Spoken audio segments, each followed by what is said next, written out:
Okay, good evening, councillors, ladies and gentlemen. Welcome to this evening's Cabinet meeting on the 30th of September. So we will go straight in.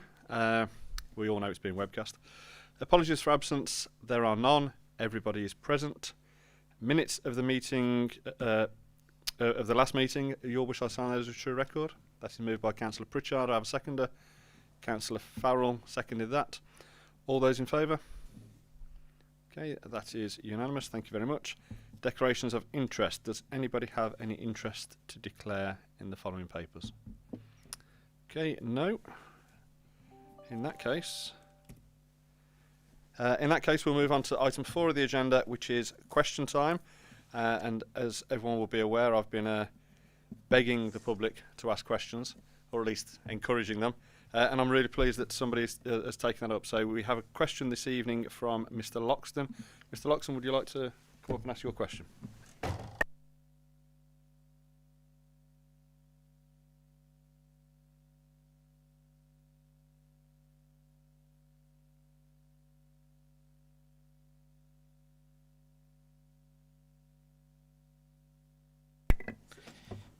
I noticed with interest that the recycling credit paid to the council for green waste is £32.08 per tonne in the year 21-22, so the current year, and this will reduce to £25.58 per tonne in 2022-23 next year.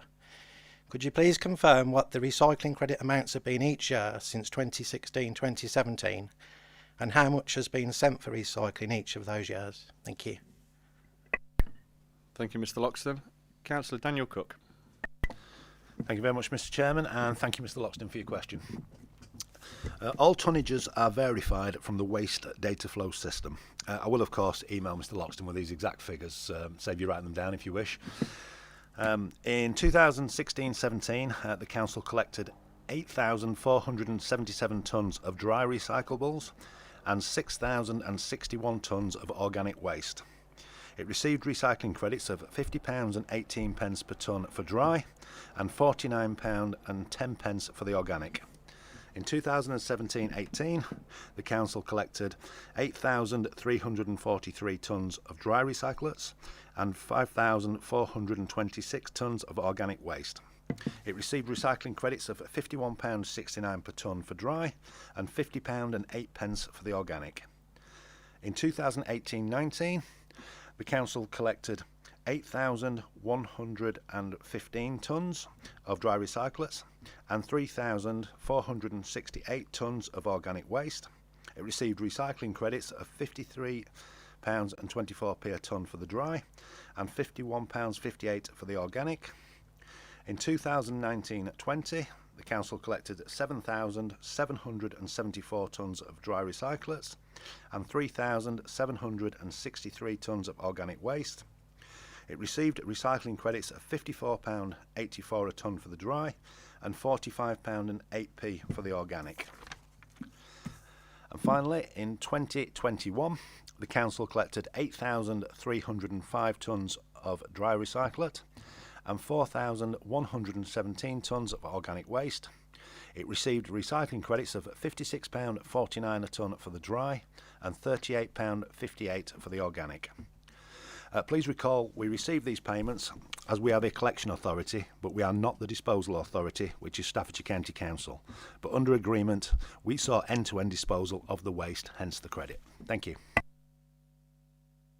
Thank you, Councillor Cook. Mr. Loxton, do you have a supplementary question? Yes, thank you. The tipping or the gate fees to get rid of the green waste is £22 and a penny at the moment. The green bin charge was brought in January 2018, and Lichfield and Tamworth were the first councils in Staffordshire to introduce a green bin charge. No one else had done it at that time. We were told that the recycling credits were being asked or even demanded by the county council at that point to be £20 per tonne. It's got nowhere near that in those years. You can see there is a big reduction in the amount being sent for recycling. I think he said 5,000 down to 3,000 tonnes. That's a big reduction. For me, looking at it as a member of the public, if I'm getting £30, £40 per tonne and only paying £20 per tonne to dispose of it, I would have thought the council should be encouraging more people to dispose of their waste that way, because you're getting more financially per tonne than you're paying to get rid of it by a substantial amount, not just a small amount. Now, obviously, in recent times that's gone lower, and you can see now why the councils have introduced it this year. At the time that charge was introduced, members also asked if we could look at setting up our own company to dispose of the waste and make a profit. And at the time, the contract was obviously not up for renewal till now, till this year. So what I want to ask is, if you had known at the time, and I appreciate you worked with what you knew at that time, would you have introduced the green bin charge when you did, if you knew the recycling credits were going to stay as high as they were? Would you still have done it? And has anything been done to look at setting up your own company to make a profit of sending our own waste during the 3 years that we've had that contract? Thank you. Thank you, Mr. Loxton. Councillor Cook. Beg your indulgence, Mr. Chairman. Not that I'm refusing to answer. There's a few questions I need to get through in there. If I miss any, can I invite Mr. Loxton to say if I've missed anything? Thank you. Let's see how it goes. Obviously, brief piece of history. Mr. Loxton is absolutely correct. We introduced the green bin charges in 2018, £36 per bin per year. At the time, the county council were paying us around £51 a tonne as a recycling credit to dispose of green waste. Again, the county council have the disposal authority as the upper tier authority. The borough council is the collection authority. 10 years before that, a deal had been struck between county and districts and borough councils in Staffordshire to basically say the county council saw no reason for two sets of councils to be involved in this process, and if districts could arrange to dispose of their own waste, they would pay a credit to ensure that it was taken care of properly. The district councils then spent 10, 11 years, and real credit to Mr. Barrett, who was part of that whole process, spent 10, 11 years making that as efficient as we possibly could, finding better contracts, better ways to do it, and it was the fundamental work of waste officers at district level. By 2018, the county council had become aware that it was costing us around, at the time, £25 a tonne to dispose of green waste, while we were getting £51 a tonne. The county, of course, then wanted the difference. They wanted to only pay for the cost of the service. We would argue it was a commercial arrangement and we were making the best of it. The county, depending which side of the fence you want to sit on, the county would argue they only want to pay the actual cost. We, of course, budgeted to receive that £51 a tonne. It was underwritten in our budgets. So we knew we had to do something to underwrite that shortfall against our entire general fund budget. So we consulted with fellow councils and the public about introducing a charge on collection of green waste to cover the shortfall. What we did was we went out to look at other councils around the country, and of course 60% of councils around the rest of the UK had already begun charging for green waste, and looked for an average collection price that we thought would be fair. We found some that were charging 41, some that were charging 30. By the time we'd done our due diligence, we arrived at £36 per green bin per year to collect the waste. We had no idea at the time if the take-up would be very high, if the take-up would be very low, or where it would be. We weren't trying to equate at the time the cost of it versus what we might earn. We knew we might win, we knew we might lose. Actually, the take-up was actually better than we thought it would. And if you want to look at it from that small piece of information, you could make an argument the council made a profit from it. I would argue that anybody who wants to look at the council's balance sheet currently, this council is not making a profit in any way, shape and form. So any additional income we fetched in by getting more people to sign up than we inspected is simply swallowed up, maintaining other services this council provides, such as litter collection, homelessness, assembly rooms, castle, etc., etc. We did indeed look at the time if there was an option around us setting up our own entity to look to dispose of the waste. What we struggled for was the land and the opportunity to do so. I think Mr. Loxton hit the nail on the head. We made the decisions we made at the time with the information we had under the contract we had at the time. Are we intending to look at it again? I wouldn't say at this minute we are, but I would never rule it out long term if there is an opportunity for this council or using one of its subsidiaries such as Solway to potentially look at options to do this better in future. This council has a deficit building through no fault of its own, and we need to look at all opportunities as a council to be as commercial as we can, as often as we can, to make sure our residents get the best value for service we can possibly give them. If I missed anything, Mr. Loxton, I'm happy to continue. Mr. Loxton, does that answer the different points you raised? I suppose the only thing I would say is that they didn't go down by the amount you said. So you said £20. They didn't go down at all, hardly. They went down a couple of pounds. So if you had known that, would you... I mean, taking the financial bit out of it, we should all be encouraging more people to recycle. And that ultimately stopped people recycling. I visited For Ashes, and fair play to the council and Staffordshire as a whole, we don't send any waste to landfill. That the black bin waste goes and it's incinerated. Brilliant. But I went and they said having green waste go there was not ideal. And a lot of people then took to putting the green waste into their black bin. I feel we should look at the environmental impact as well as the financial impact. So would you have still made that decision if you'd known that the recycling credits wouldn't have dropped at that time? Thank you. Do you want to respond to that finally? Yep, very quickly. We've given a bit of leeway. Taking it as what we knew at the time, yes, we would still have made the decision. The bit I potentially probably left out is, after we basically introduced the charge, I still went as leader of this council at the time to the county council and said, you are not hitting us full on. The taxpayer of Tamworth deserves better. And I managed to negotiate a sliding scale for it to drop to £25. So those different figures you see dropping year on year was me not giving up at the time on the fact that, we need to ensure this council is financially viable as possible. So yeah, I would still say we'd have taken the same decision at the time. As to encouraging more people to recycle, it's £36 a year. It's not the end of anybody's world. I've got 5 bins myself. Won't get into where they are, but I've got 5 bins myself. It's the right thing to do to purchase the green bin and recycle the green waste correctly. But we're not a draconian council that is going to force people to do it. But you're right, we need to encourage people, and that's something I'm prepared to take on and look at options of how we can encourage people to do this better. Thank you, Mr. Chairman. Thank you, Councillor Cook. Thank you, Mr. Loxton, for asking your question this evening. Okay, so that concludes the question time part of the agenda. So we'll move on to item 5, which is matters referred to Cabinet in accordance with overview and scrutiny procedure rules. This evening we have a recommendation from Corporate Scrutiny, and I'll invite Councillor Thomas J to introduce that. Thank you very much. Recently the Corporate Scrutiny Committee received a response in relation to a question that we asked regarding the Disabled Facilities Grant funding that's allocated to Tamworth Borough Council. In a nutshell, the funding model hasn't changed since 2010. It seems to be an unfair formula, particularly for Tamworth, and if it remains as is, there's likely to be an ongoing need for Tamworth Borough Council to use its own capital to support delivery of DFGs, and that's obviously not sustainable for long term, as we just talked about financially. We need to look at longer term. So it's a very simple recommendation to Cabinet that they raise the issue regarding Disabled Facilities Grant funding and the formulas, and re-looking at it with Staffordshire County Council. Thank you, Councillor J.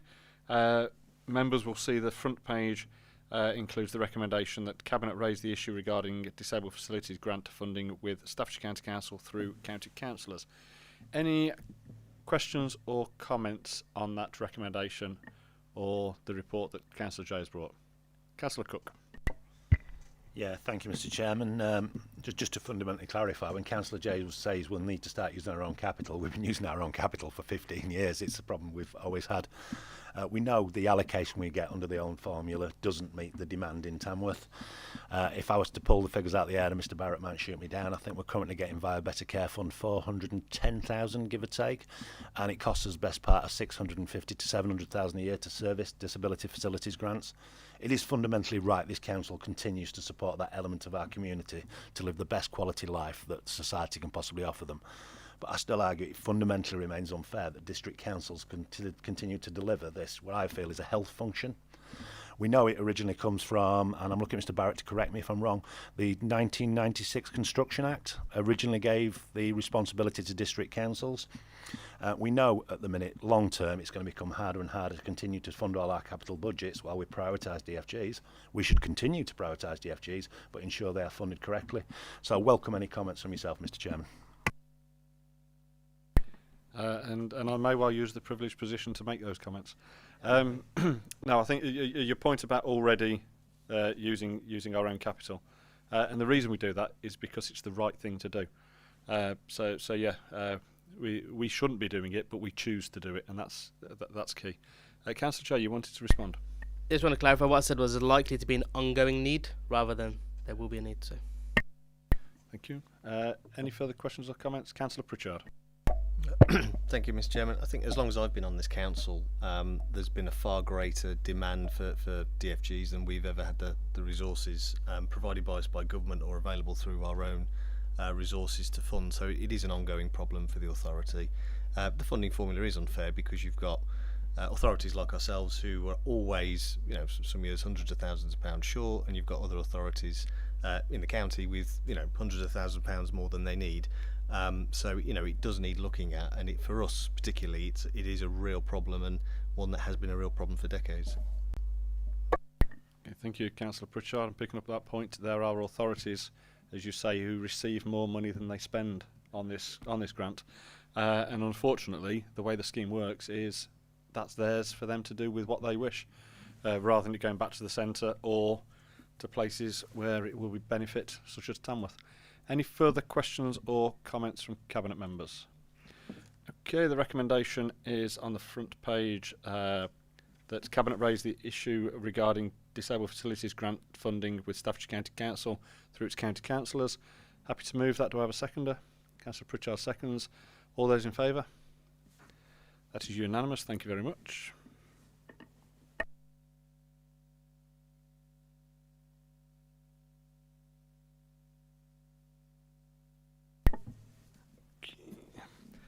So thank you very much, Councillor J. You're free to stay for the rest of the meeting, or join the public gallery.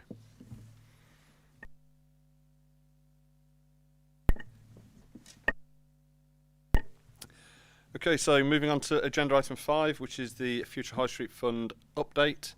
Members have this in front of them, and also received a presentation yesterday with the current position.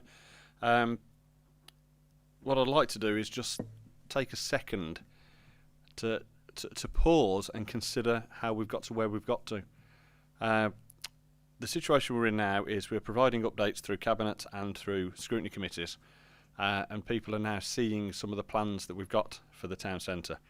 And immediately when people see plans, they go, oh, what about this, what about that, what about other options? So I think it's important that we actually stop for a second and think about the timeline from when we started in this chamber, with Councillor Cook stood at the front doing a presentation with members of the public, with community groups, with businesses in the town centre, and a whole feedback session which we called Tamworth What's Next. That was in 2019, way before we had this scheme arrive. It was muted by government. So from there the government made the announcement. We then put a project plan together.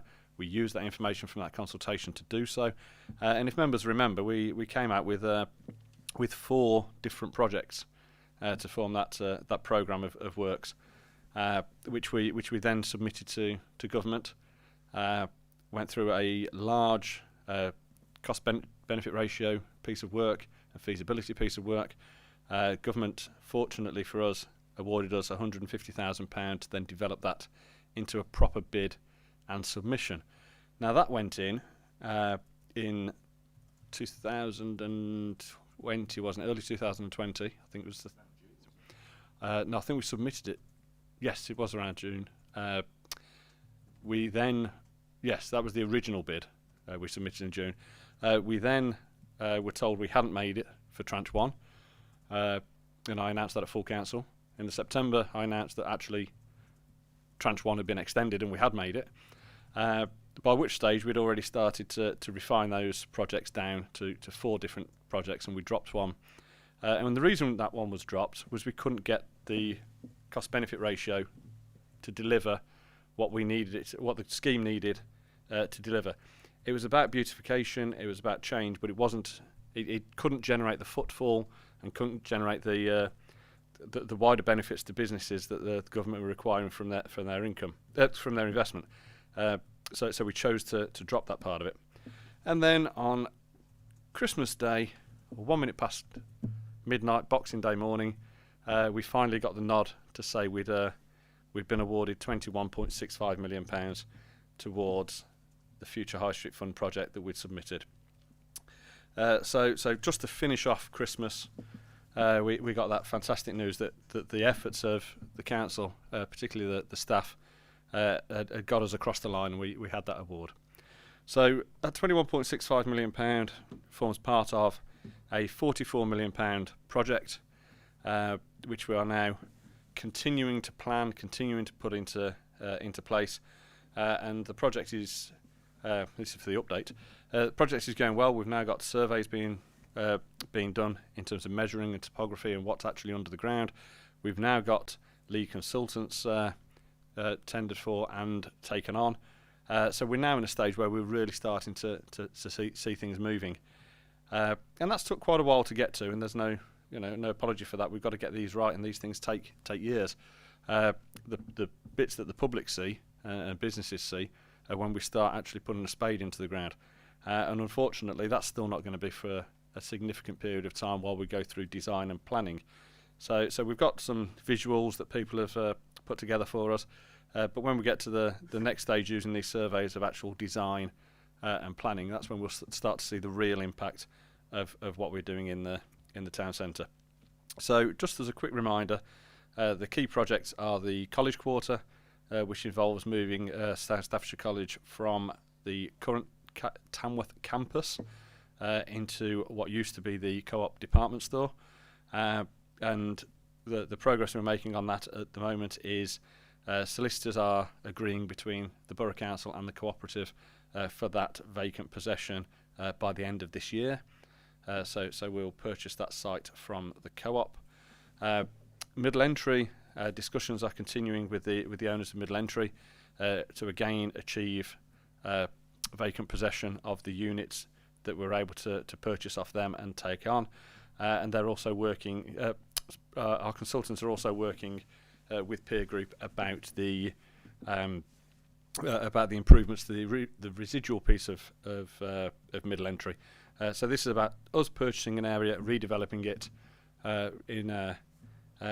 to become a mini town centre square at the opposite end of Middle Entry to St Edith's, and we're also working with the owners of Middle Entry to improve the rest of their building. So we improve the street scene as we widen that up and improve the vistas. Members will also be aware of the Castle Gateway. This is extremely important. We have many events that we throw thousands of pounds at every year in the castle grounds, both us and private people who put events on and rent our castle grounds. And sometimes they may as well be a million miles away from Tamworth. And what we're trying to do here with the Castle Gateway is open up that connection between the town centre and the castle grounds. So we talked about cost benefits earlier. The money we put on putting on things like the fireworks and everything, if we can draw people into the town for that secondary spend in the local businesses, that lifts everybody. So it's not just about putting a firework display on, it's about pulling people into the town with our events. So that widening of the Castle Gateway and a new bridge, and also the removal of the nationwide building, is something we've been aspiring to for many years. And we're now in a situation where, again, we've got solicitors involved in the formal process of the nationwide moving from that property, and the property they would like to move into is the Pure Cafe building as we know it, and that's 12 to 13 Market Street. And they were very keen to stay in the same location in town, and they wanted a long-term commitment. We've seen many shops and banks leave Tamworth. Nationwide are very keen. They want to be on our high street, and they want a minimum 10-year commitment to that, and that's why they're involved in the purchase of the Pure Cafe building. And they also wanted the same location. They wanted to keep that high street feel for their customers and know where to go. So that's where we're at with the project. I think I've covered the main points. Communications, as I say, we're creeping slowly towards more and more publicly available information, and we'll increase the public engagement as we're allowed to do that and as we get those deals done with the owners of the different pieces of land, etc. A website will be coming, which will be a primary communication source for updates on progress and for engagement, particularly with local businesses directly affected in the town centre, and with members of the public. I'm hoping to see a preview of that website next week. The sooner we get that launched, the better.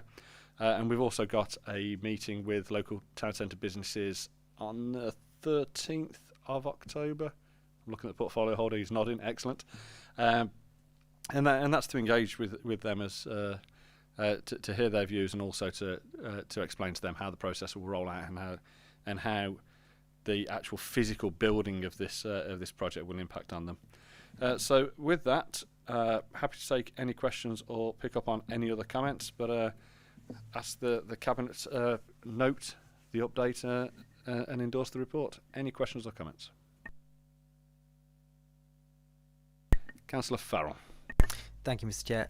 Just to say, I was very lucky, along with other members, to sit in a presentation yesterday from some of the officers about the progress and just how exciting it is, really, to see the plans, the possibilities that this will do for Tamworth Town Centre. You know, there's a lot of talk that town centres are dying and on the way out, but hopefully this will give a real boost to what is actually quite a thriving town centre. You know, you go around the country and people don't really go out to town centres anymore. They might go to the bank and they might go out to have a coffee. But Tamworth's got a really bright future, and this Future High Streets Fund will certainly turbocharge it forward. So I'm personally very excited and can't wait to see the future. Thank you.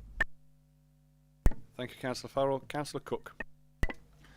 Yeah, thank you, Mr. Chairman. If you'll indulge me, I think I rather enjoyed you tore through history there. But actually, with your permission, I'll take you back a few months before that, if you wish. Really, it fundamentally started when, in September 2018, The Guardian published an article with some very, very skewed figures about the health of town centres.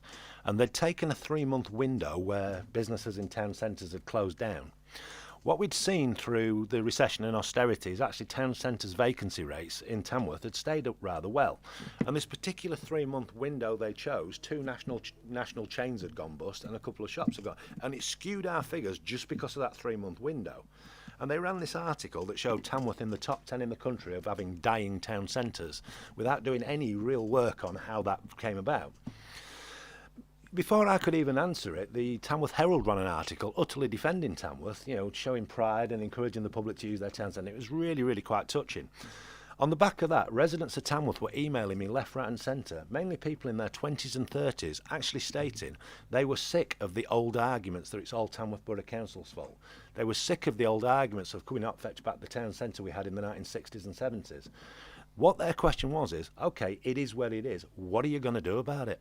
And that's where Tamworth What Next begin, and then goes into what Councillor Oates correctly said. You know, we did the consultation, which led to the Future High Streets Fund that's taken us to where we are today, which is a fantastic scheme. Now, that's not me trying to take any credit. I did what I needed to do at the time. Personally, I think Mr Barrett, Mr Fletcher, Miss Miller and Councillor Oates, who did the real running to get us the money for Future High Streets Fund, deserve all the credit because they did the hard work. Yes, I was leader of the council at the time, and I can assure you these were the people doing the hard work and deserve the full credit.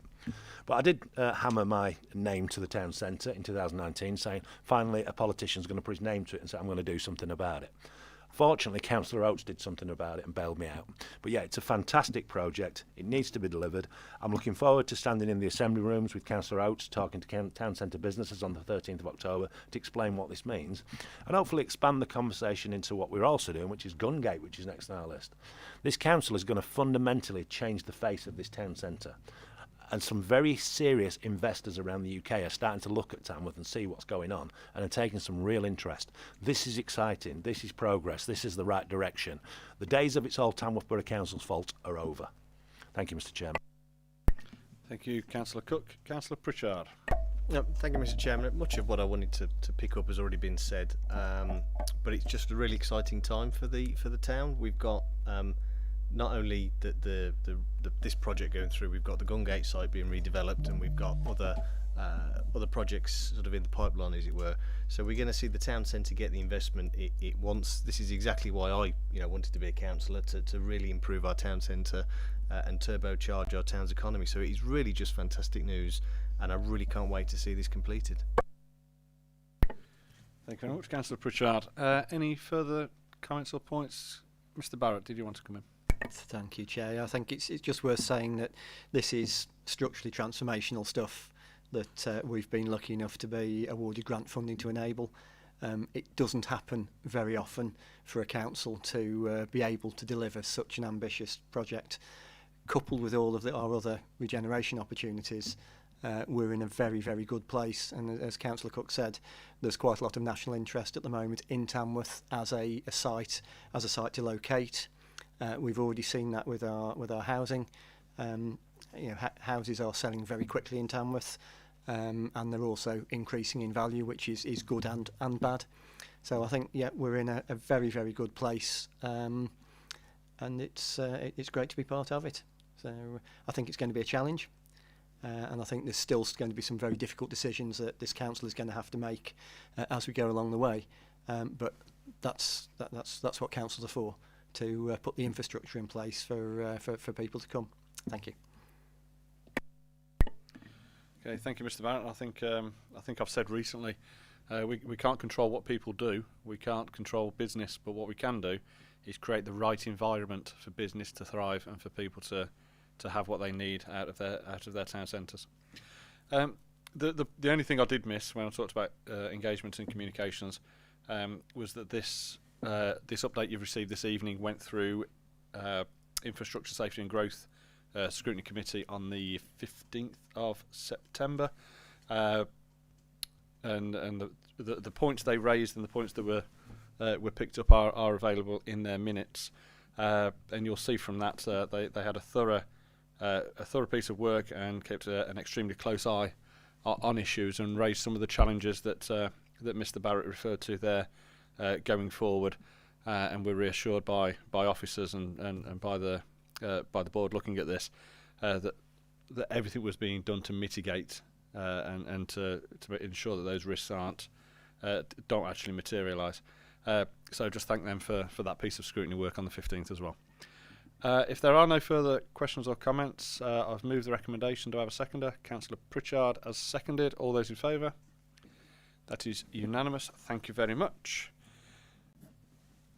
Okay, and that brings us on to the review of the policy and procedure for electrical inspections in council houses. Councillor Farrell. Thank you, Mr. Chair. It's an important report, and it seeks approval for the review and implementation of the Council's policy on undertaking periodic electrical inspections. Now, the Council has an obligation to ensure that its council houses and other premises are safe for the occupants and users. That goes without saying. This includes the fixed electrical installation within the properties, and it's considered good practice that these inspections carried out once every 5 years. Now, the budgets have been in place for a number of years to enable this work to be carried out, and inspections are undertaken, but it's noted that there is no formal policy at Tamworth Borough Council for our approach of electrical safety inspections. So this report sets to formalise the current programme of inspections and sets out the Council's commitment to electrical safety, including approaches designed to also encourage tenants to provide access into properties. Now, there is at present no legislation that requires the inspection of fixed electrical installations in council properties, but however it's considered to be good practice to do so and could be considered to be part of the requirements of a landlord to ensure that rented properties are safe for habitation. Now, while the council could choose not to undertake electrical inspections, it's considered not to be a viable option in terms of tenant safety. There's no additional resource implications directly associated with the implementation of this policy. The budget's currently set at around £400,000 per annum. That's within the housing revenue account, and it's considered to be sufficient to deliver a 5-year cycle of inspections. So just to confirm, the council has a legal obligation to ensure that its properties are fit and safe for habitation and occupation, and while there is no specific legal requirement to undertake these electrical inspections, we consider it to be good practice to have a formal policy set out in Tamworth Borough Council's approach to the process. So I'd like to move to the Cabinet that we endorse and approve the electrical inspections technical policy, and happily take any questions or comments. Thank you. Thank you, Councillor Farrell. Any questions or comments? Anyone else? Councillor Cook. Thank you, Mr. Chairman. Firstly, happy to second that. I think it is, well, whether legislation says it or not, it is a fundamental duty of this council to ensure that our tenants and our residents are as safe as they can be. It's worth reminding ourselves that post the disaster at Grenfell in London a few years ago, we instantly undertook a review of our high-rise and to see how safe they were. We came back absolutely glowing, and the fire service agreed that, you know, we really were looking after our properties and making sure they're safe as possible. On the back of that review and how well we did, some other local councils in the Midlands invited our housing team to go check their high-rise. And we were fundamentally flabbergasted. I won't name those councils, but we were fundamentally flabbergasted of, you know, how fire doors didn't work, how the light switches didn't work in corridors. You know, it was just a real shining example of how excellent Tamworth Borough Council has been as looking after its council stock. So I really do welcome this report from Councillor Farrell. It's absolutely the right thing to do, and I fundamentally support it. Thank you. Any further questions or comments? I have a couple of comments. One, there was a suggestion that we can do this anyway, but don't have a policy. Well, I'm afraid that's simply not good enough, is it? You know, if ever anything happened, to stand there and go, oh well, we do it. Honest, you know, it needs strengthening by our policy is to do it, and we deliver against that policy. So we can prove whether we've done it or not. I think the report picks up a particularly interesting point around inspections being done while properties are void, and that doesn't necessarily allow for inspection within a 5-year period. We do know that some people keep their council houses almost throughout their whole life, and it's often difficult to get into those. So we know that there will be those that fall through the net and haven't been done within 5 years. I do wonder about it's picked up in the report. Responsive any repairs arising from inspections will be picked up with the responsive repairs budget, and anything that's significant and large will have to go into the capital budget rather than this inspection budget line. I don't expect you to have the answers here, and it doesn't dissuade me from supporting this policy.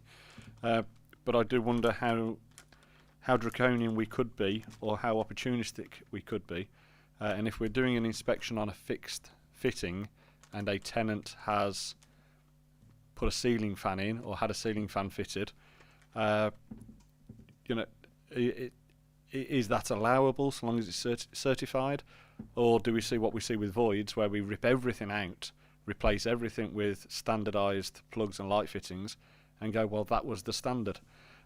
Or is there an opportunity here, if we are inspecting and taking a firmer line with electrical installations and inspections, that we can offer to fit ceiling fans at a fee? I'm using that as an example. My concern is we send someone in to do an electrical inspection, they do an electrical inspection, it is deemed safe, but there's an opportunity elsewhere in our budget to do something different, and that does concern me, especially when I've seen in void properties, I've seen stuff that's been professionally installed ripped out because our void standard is a single 6-inch pendant from the centre of the room and a pair of twin sockets on the wall. So that's my concern, is that we don't use this to be draconian, but also there may be some opportunities in there that we can actually work with tenants and maybe even create a little sideline where we're fitting adaptations for residents who are funding them. That said, I support this policy for the reasons I gave. We need something robust. I don't know if you got the answers to that, Councillor Farrell. Thank you, Chair. No specific answers, but you do make a good point. You know, what would you, to use your example, if a house was checked out and deemed to be electrically sound, and then a month later the tenant decided that ceiling fan was going in and put it in themselves, you know, where do we stand? So yeah, but it's an important step forward, this policy. I was as surprised as I'm sure you were that there was no legal requirement to have this policy in place. So I think it's really good that the council has taken that initiative and moved forward with that. And Paul Weston specifically has been the officer leading this, and you know, so I think, yeah, you make a good point. And as we take another policy forward in the coming months, the repairs policy, I think that's something that we can tie in hand in glove with this policy. But thank you for the comments. Thank you very much. Any further questions or comments? It has been moved and seconded. All those in favour? Okay, that is carried, and that concludes this evening's business. So thank everybody on Cabinet for their input. Thank Councillor Jay and Mr Loxton for their input to this evening's meeting, and I'll close the meeting there. Thank you very much.